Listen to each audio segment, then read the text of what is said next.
here's the part that's unforgivable about it. If you look at anybody in the AFC North who obviously play against the Steelers more so than anybody else, therefore would be more familiar with this guy, you know that the Cincinnati Bengals ain't going to single cover Antonio Brown. You know Baltimore's not going to do that. You know Cleveland's not going to do it.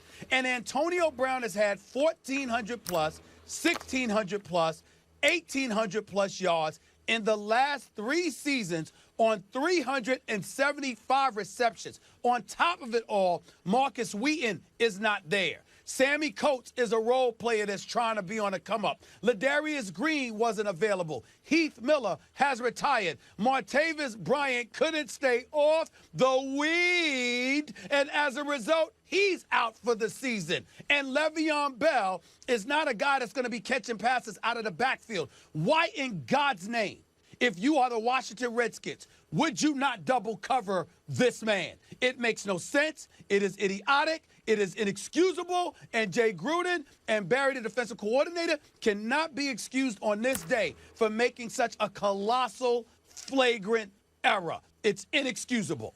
And Stephen A., with all those missing weapons you just highlighted, they dropped 38 on the Redskins. Imagine this team was at full strength. I'm just salty we didn't get to see the offense like that, but still getting the job done, of course, with Big Ben and Antonio Brown. You can never count them out. And they had a milestone catch last night.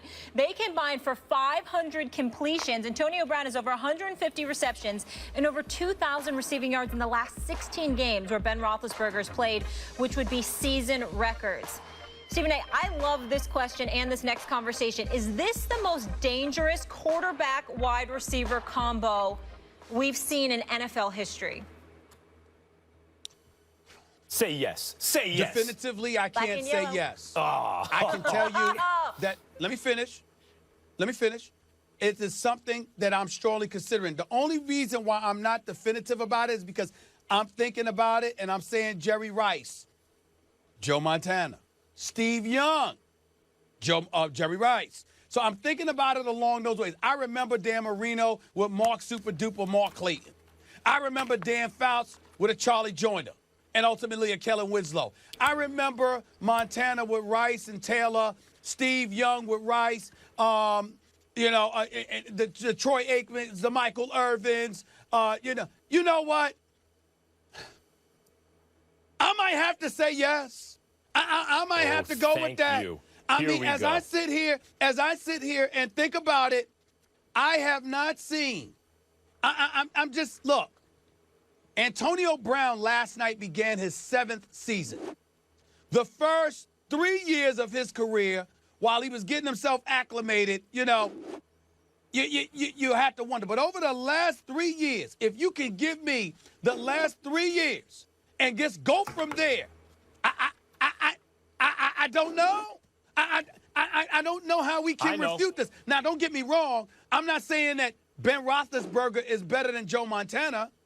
I'm not even willing to say that Ben Roethlisberger is more potent than Steve Young because, see, Steve Young, our very own Steve Young, was sensational. And we all know that there's only one Jerry Rice. But as a combination, I have not seen it. Jerry Rice only has, he's got like 4 seasons of over 1,500 yards in his 22-year career. Antonio Brown is entering his 7th season, and he's got 1,800 plus season and 3 1,500 plus seasons overall. But what I'm seeing right now with Big Ben and Antonio, it might be the best. I don't want to sound blasphemous. It might be the best. I got to reach out to Prime Time, and I got to reach out to Chris Carter. I got to reach out to my boys. I got to figure it out. Max, I don't know, Max. I don't know. Let me save you some time. I don't want to sound blasphemous. Let me save you some time. It might be, Max. Okay. It might be the best. No, it's not. Might be. No, it's not. I can definitively tell you at this moment, it's not. You want to say one day we may look back if they keep doing this forever and ever? Maybe. But let me break this down scientifically, Stephen A. There are 2 ways you can look at the best tandem, right? Quarterback, receiver. You can say who had the greatest longevity at the high level, career value, and who hit the highest heights, who hit the peaks. No, don't bring in longevity. Well, Don't bring in longevity, though, because Antonio's in the 7th season. Don't bring in longevity. Okay, so then it might be too early to say. But or who hit the highest peaks? Now let's talk first career value. Montana to Rice, until further notice, is #1 when you talk about, you know, how high they hit and how long they maintained it. Now, you can say, but look at the yards Antonio Brown's putting up year after year. He did half of what Rice, or almost what Rice did in half the time in terms of peak seasons, because he's playing in an offensive environment that favors the passer. Points are cheap now. They were expensive when Walsh was revolutionizing offense and Montana was hooking up with Rice. Each touchdown was worth much more than it is today. So that's why receivers and quarterbacks keep putting up these monster numbers and eye-popping numbers, because it's easier to do it now than it was then. So, of course, it looks amazing recently, and even compared to their contemporaries, their peers, Roethlisberger and Brown are special, don't get me wrong, but they ain't Montana and Rice yet, even if it looks like the peak is almost there already. Well, now let's talk about the highest heights for a second. But you're cheating. But you're cheating. How? You're cheating, man. Because I haven't even, that's just the one. I haven't hit you with the 2 yet.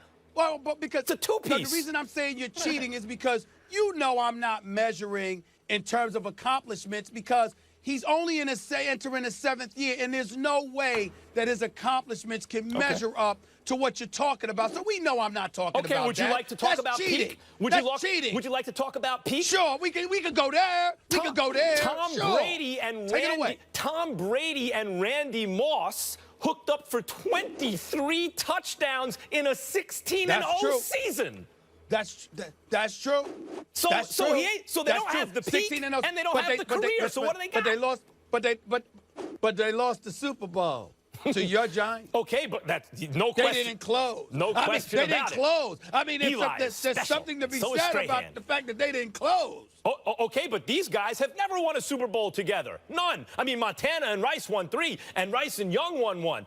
Roethlisberger's won a Super Bowl, but never with Antonio Brown. So when you look at the career, they haven't done it long enough. That's fair. You can't compare them to Montana and Rice yet. Plus, the offensive era in which they're operating rewards offensive players to a greater extent than it did then. And if you want to talk about peak hit, they haven't hit Randy Moss and Tom Brady yet. Now, here's something you can say about them.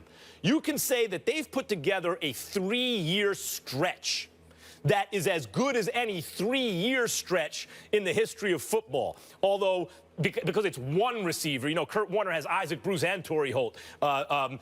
Peyton Manning, obviously, with Marvin Harrison, would have something to say about that. But you could say 3 years consecutively, quarterback, receiver.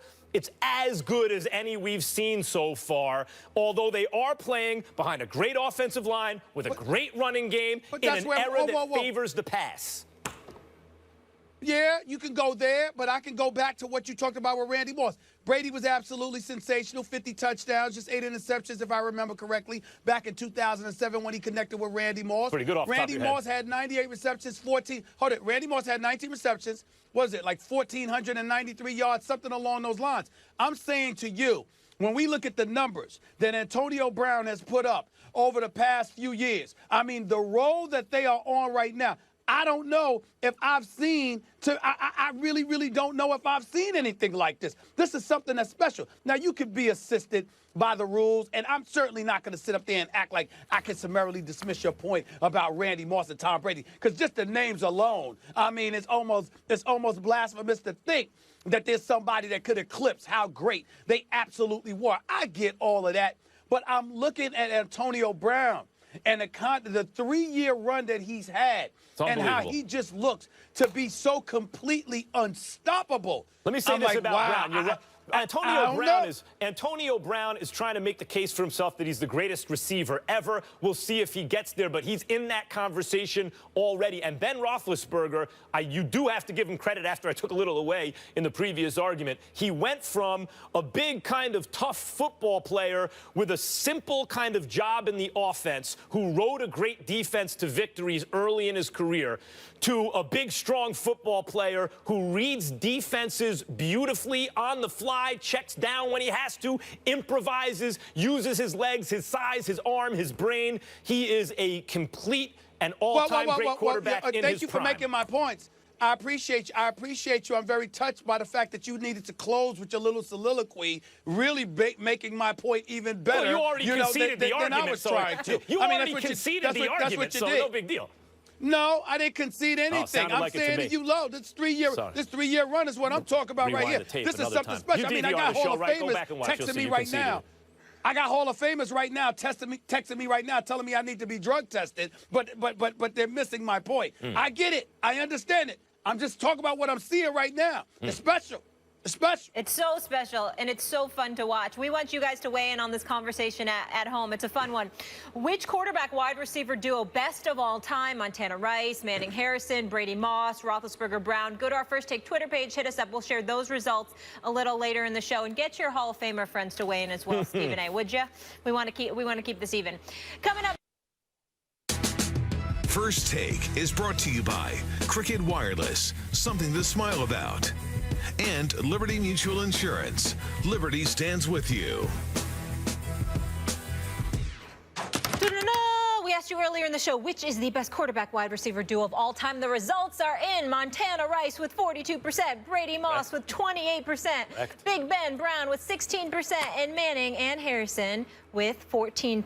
Fellas, what you think about that? They got it just right in my order. 1, 2, 3, 4. Oh. I'm glad that I could educate the public, Stephen A.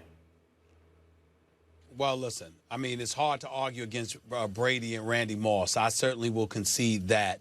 But I think the 3-year run that AB and Big Ben Roethlisberger have been on is something that I haven't seen. And I think that right now Antonio Brown is just on another stratosphere. Yeah. And I've never seen that on that level before. We've seen Randy Moss, yes, but we haven't seen the combo of a quarterback, wide receiver hooking up to this degree in NFL because history. Tom Brady, 375 receptions in 3 years. Because who's Tom Brady after all? Yeah. I mean, Brady and Moss had 23 touchdowns one season. 23 TDs one season. How long do you need to see Antonio Brown do it for before he's in Well, he's not going for peak. He's going for career. That's Montana Rice. They got to double what they've done to really talk about Montana and Rice. Stephen A. Double it. Okay. If you're missing Max and I after the show, we're going to be on Facebook Live answering all the fans' questions. If you want to jump on, if you have any questions for us, anything you want to throw at us, we'll be there. We know you're big on Facebook. I guess my response is I'm proud of both of y'all for working after 12 noon. I appreciate it. Y'all got it good. Really? What'd he do over the weekend? What'd this guy do over the weekend? That's true. What's he doing this next weekend? Well, you know, he does do boxing. He's the best. This is just his day job. He's the best. Now, as for me, and by the way, I apologize that we haven't talked about Triple G yet. Tomorrow? Yes. Should we talk about it tomorrow? Triple G tomorrow. I have a lot of questions why they stopped it. I got a lot of things for you, Max. More First Take tomorrow. Stay tuned.